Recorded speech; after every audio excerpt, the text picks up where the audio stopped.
ಕನ್ನಡ ನಾಮಫಲಕಕ್ಕಾಗಿ ನಿನ್ನೆಯಿಂದ ಕನ್ನಡ ಪರ ಹೋರಾಟಗಾರರು ತೀವ್ರವಾಗಿ ಹೋರಾಟ ಮಾಡ್ತಾರೆ. ಕರ್ನಾಟಕದಲ್ಲಿ ಕನ್ನಡವೇ ಸಾರ್ವಭೌಮ ಭಾಷೆ, ಇದರಲ್ಲಿ ಎರಡು ಮಾತಿಲ್ಲ. ಭಾರತೀಯ ಜನತಾ ಪಾರ್ಟಿ ಭಾಷಾ ನೀತಿಯ ವಿಷಯದಲ್ಲಿ ಭಾಳ ಸ್ಪಷ್ಟವಾಗಿದೆ. ಪ್ರಾಥಮಿಕ ಶಿಕ್ಷಣ ಮಾತ್ರವಲ್ಲದೆ ತಾಂತ್ರಿಕ ಮತ್ತು ವೈದ್ಯಕೀಯ ಶಿಕ್ಷಣವೂ ಕೂಡ ಆಯಾ ಮಾತೃಭಾಷೆಯಲ್ಲಿ ದೊರಕುವಂತಾಗಬೇಕು ಅನ್ನುವ ನಿಟ್ಟಿನಲ್ಲೇ ನಾವು ಈಗಾಗಲೇ ಪ್ರಾಥಮಿಕ ಶಿಕ್ಷಣವನ್ನು ಮಾತೃಭಾಷೆಯಲ್ಲೇ ಕೊಡಬೇಕು ಅನ್ನೋದನ್ನು ಕಡ್ಡಾಯಗೊಳಿಸಿದ್ದೀವಿ NEP-ನಲ್ಲಿ.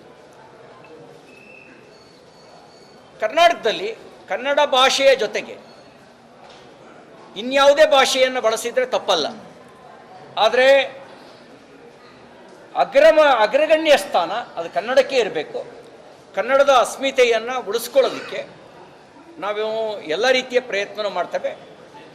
ಮತ್ತು ಕರ್ನಾಟಕ ರಕ್ಷಣಾ ವೇದಿಕೆಯ ನಮ್ಮ ಸ್ನೇಹಿತರಿಗೆ ವಿನಂತಿ ಮಾಡೋದೇನು ಅಂತಂದರೆ, ಬೆಂಗಳೂರನ್ನ ನಿರ್ಮಾಣ ಮಾಡಿದ ಕೆಂಪೇಗೌಡರು, ಬೆಂಗಳೂರನ್ನ ಬೆಳೆಸೋದ್ರೊಳಗಡೆ ಕರ್ನಾಟಕ ಮತ್ತು ಕರ್ನಾಟಕದ ಹೊರಗಿರುವವರ ಯೋಗದಾನವೂ ಇದೆ. ಅವರಿಗೆ ಆತಂಕ ಎದುರಾಗದ ರೀತಿಯಲ್ಲಿ ನಮ್ಮ ಅಸ್ಮಿತೆಯನ್ನು ಉಳಿಸ್ಕೊಳ್ಬೇಕು. ಅವರಿಗೆ ಆತಂಕ ಎದುರಾಗಬಾರ್ದು. ಕರ್ನಾಟಕ, ಬೆಂಗಳೂರು ನಮಗೆ ಇನ್ವೆಸ್ಟ್ ಮಾಡೋದಕ್ಕೆ ಸುರಕ್ಷಿತ ಅಲ್ಲ ಅನ್ನುವಂಥ ಭಾವನೆ ಬರಬಾರ್ದು. ಆ ಎಚ್ಚರವನ್ನು ವಹಿಸಿ ಕನ್ನಡದ ಅಸ್ಮಿತೆಯನ್ನು ಉಳಿಸ್ಕೊಳ್ಳೋದಕ್ಕೆ ಎಲ್ಲ ರೀತಿಯ ಪ್ರಯತ್ನ ಮಾಡೋಣ. ಆ ಹೋರಾಟದ ಜೊತೆಗೆ ನಾವಿದ್ದೇವೆ.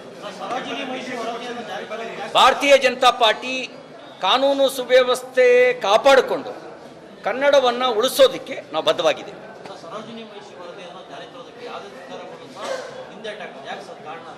ನೋಡಿ, ಸರೋಜಿನಿ ಮಹಿಷಿ ವರದಿ ಬಗ್ಗೆ ನಾವು ಬಹಳ ಸರಿ ಮಾತಾಡ್ತೀವಿ. ಸರ್ಕಾರವೇ ಕನ್ನಡ ಶಾಲೆ ಬದಲಿಗೆ ಇಂಗ್ಲೀಷ್ ಶಾಲೆ ತೆರಿತೀವಿ ಅಂತ ಹೊರಟಿದೆ.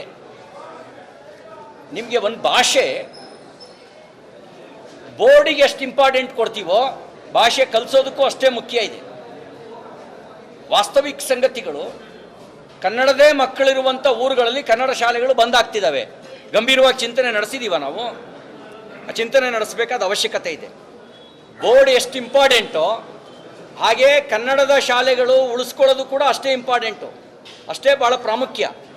ಯಾಕೆ ಅಂದರೆ ಕನ್ನಡಿಗರೇ ಇರುವಂಥ ಊರುಗಳಲ್ಲೂ ಕೂಡ ಕನ್ನಡ ಶಾಲೆಗೆ ಮಕ್ಕಳು ಬರ್ತಿಲ್ಲ.